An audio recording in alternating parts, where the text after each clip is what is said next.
Alright guys, so we got one of the warriors coming in today. Jerry Fastly Fontanez is going to be talking about the upcoming. He's going to give you some tips today. I'm going to bring him in right now.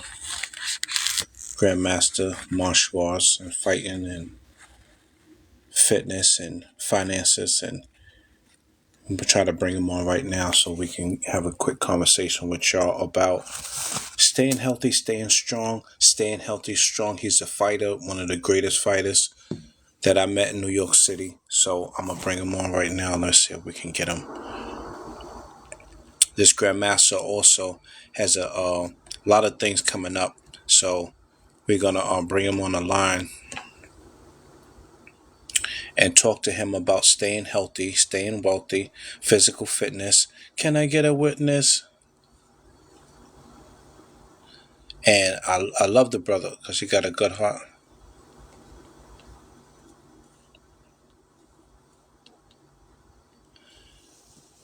So let's see what he say. He's coming in. He's gonna. If you get any questions about health, martial arts, self-defense, get your questions ready, because he's coming in right now. Master Fontanez, are you there? Okay, because I got the people here on TikTok. They are ready for you. So he was just downloading something. Okay. Okay. He's coming in now. Let me call him back. He was downloading something. Any questions? Self-defense, physical fitness, manifesting. Listen, he's networked. He was actually at a convention speaking with Tony Robbins, for those who know the personal development industry. So we're going to have Master Fontanez on. He's coming on right now because he was just downloading something from Instagram. And he's going to come in. And if you got tips, self-defense, manifesting, you need a side hustle, this is the man you need to talk to. I'm going to get him on right now. Let me see what he's doing. Now, he said 1 minute, so I thought 1 minute might mean 1 minute. But he should be coming in right now. You got any questions about self-defense? Put them in there. Let's see what Master Fontanez is doing.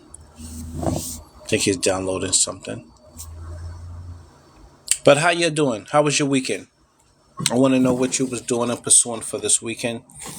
Master Fontanez is coming in to answer your questions for those who have questions. Martial arts, self-defense. He's about to come in, tell you about Uman, tournament coming up for those who still compete in martial arts. Need some new self-defense moves, some easier methods, some stuff to avoid injuries. Smart work. So let me see if he's ready. Calling him now. Okay, he's still busy. We were just on Instagram. That's why I decided to go to TikTok, because Instagram, it wasn't that many people here. And I know TikTok, you already know, TikTok is blowing up. So we're going to get ready to do the interview. Grandmaster Fontanez has been in the game for a minute. I post a lot of his videos on my platform because, hey, thank you so much. I post a lot of my videos on this platform because he's a great martial artist. He has a lot of strategies about stretching, financials, health-wise. He knows a lot of things that a lot of people don't know. So, we always stood in touch over the years. And he's just a great brother, so we get together, we talk about marketing, manifesting, high level brother. So he should be coming in right now. He was downloading something from Instagram. There you go, right there. All right. Hey, how you doing, my brother? We just was talking about you. I'm on TikTok, so we about to rock, y'all. He's right here, the Grandmaster that know how to cut anybody really faster when it comes to fighting and reciting the knowledge We're gonna talk about Uman. I want to hear about the Uman. Let me turn this camera around, and this is the Grand Master, Fasfi Fontanez. Let me turn this camera around, and Grand Master, we are on. All right, tell me about Uman. This is the workaround. This is how to make it work. You already know. I love it. I love it. I love it. This is called sniper, sharp, precise, and on point, baby.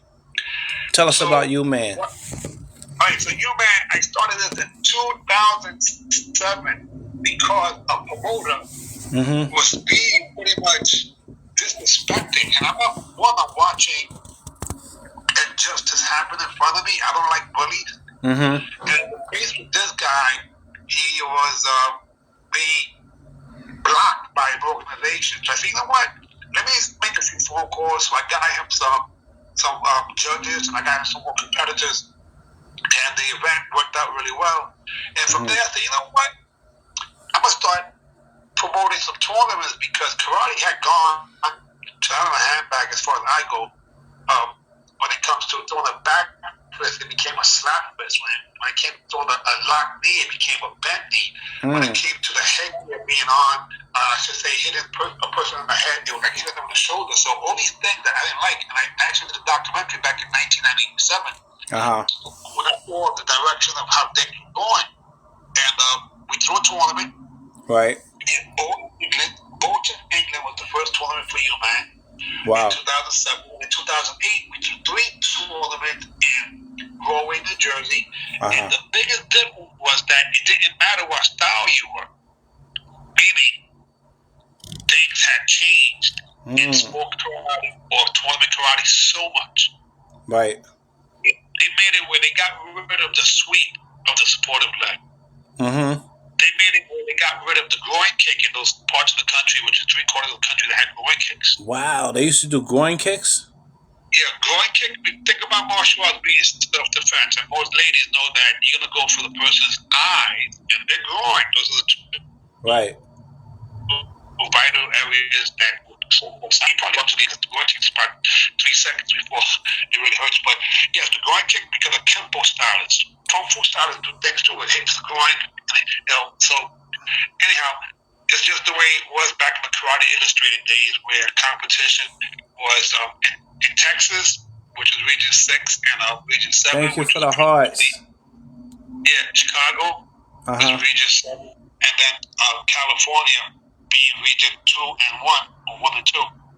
They all had groin kicks. Now the East Coast, the only one that had groin kicks was actually Region 12, which is up in Massachusetts and Connecticut. So I used to go up there to Connecticut and Massachusetts just to practice the groin kick. And I had never done that in my entire life. I think it's like one dome, like, man, kicking the groin. I don't think that sounds too damn good, but I wanted to know how to protect myself with the groin too, because it made sense. Right. So instead of keeping your hands like this, you actually had to put one hand down. Yeah. So like, I was like a b-boy anyway, so it kind of good.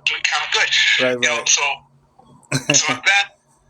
going back to the tournament circuit, what we did that was different was that everyone was allowed to win. And what I mean by that is when they took away the groin kick and the sweep, they made it where the kick was 2 points.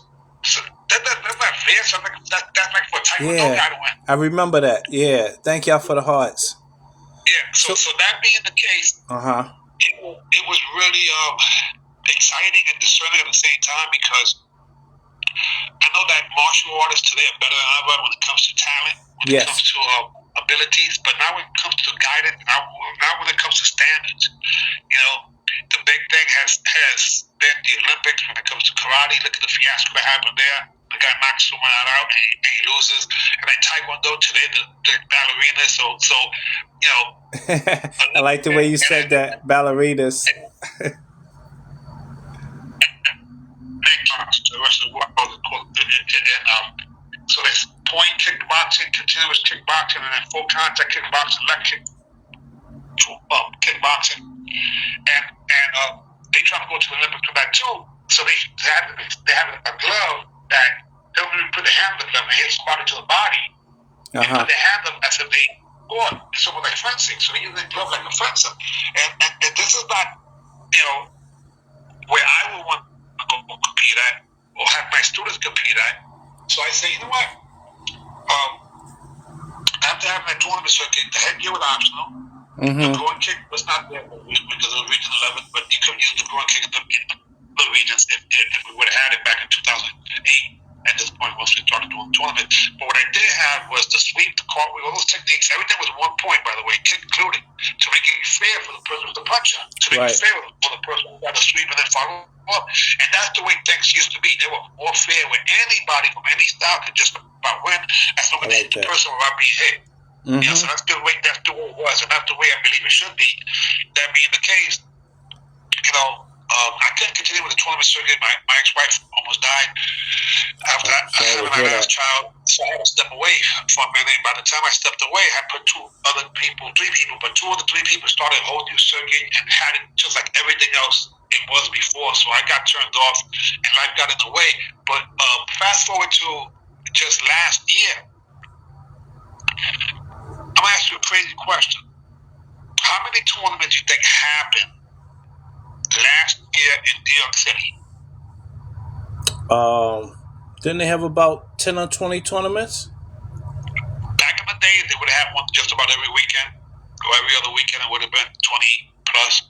There was one of some. Wow, one tournament. One, which is crazy. And then the other one that was the closest one was in Newish, was in Mount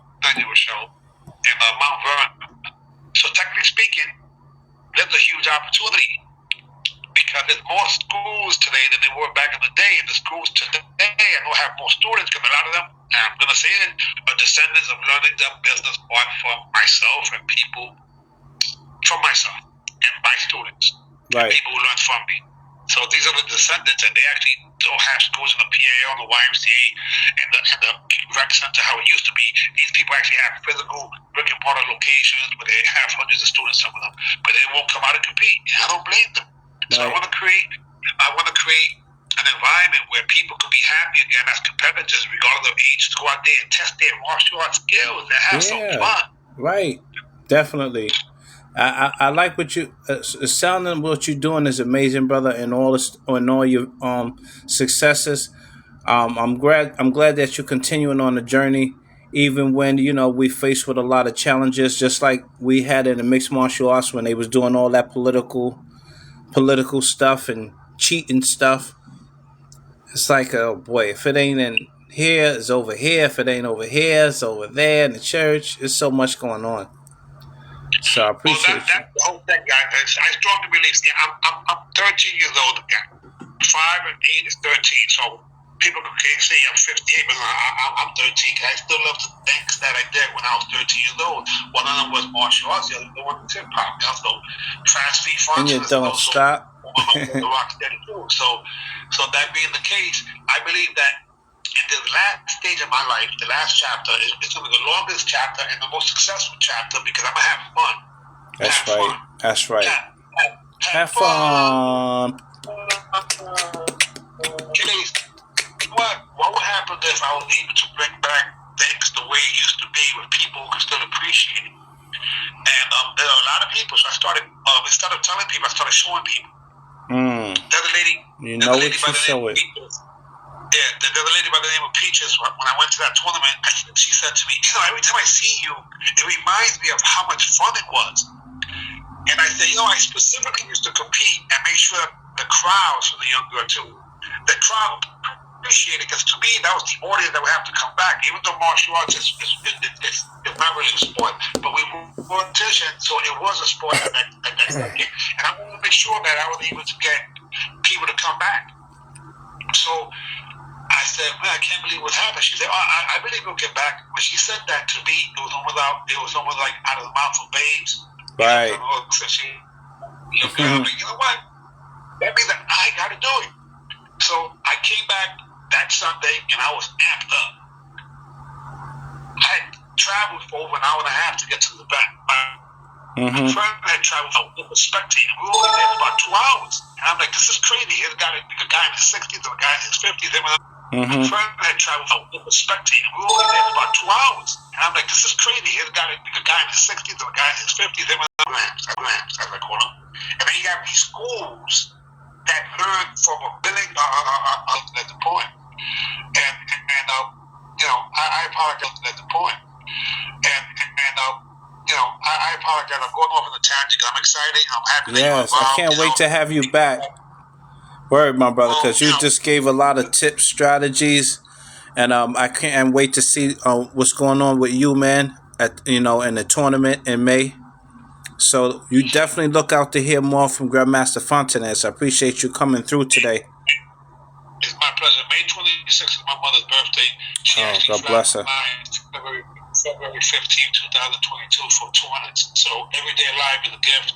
That's what we call it today, the present. So I don't think we should take anything for granted.